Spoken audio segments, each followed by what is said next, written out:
so much for coming. My name is Jenny Kwan. I'm the MLA for Vancouver Mount Pleasant and the critic for homelessness and mental health. One of the things that we've been working hard on in our community is doing what we can to address the homelessness crisis. As you know, in British Columbia, we have 10 to 15,000 people who are homeless today in the streets of BC. Well, as you can see, this is First United Church. They're providing a shelter here for people who are without a home. And it really highlights the crisis that we have in our community today, the homelessness crisis that's really ballooned and exploded under Gordon Campbell. So it's time for the government to come forward with a comprehensive plan to end the homelessness crisis. Dead people don't detox. I think that we all want people not to be drug addicted, but the fact is, people are. And of course, what we want them to have a chance to succeed in life.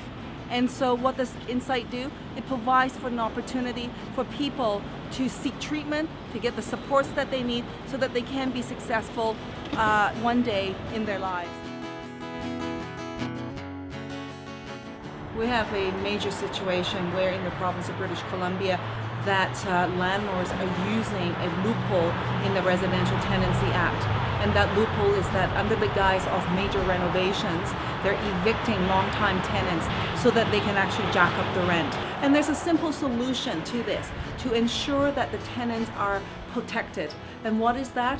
The Ontario model. The provincial government can bring in legislation that would allow for and ensure that the tenants have the first right of refusal. In the downtown Eastside community, we've been calling for a 24/7 shelter for women, a place where they can feel safe, a place where they could stay to get the supports that they need, the assistance that they need. And still, the downtown Eastside Women's Center are still struggling. They still do not have that.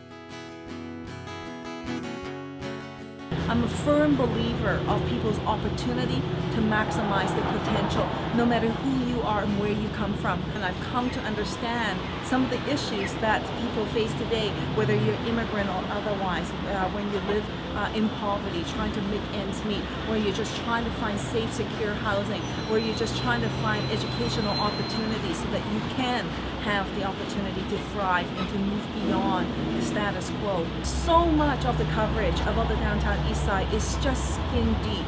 It's so sensational, and it's not a true reflection of who we are.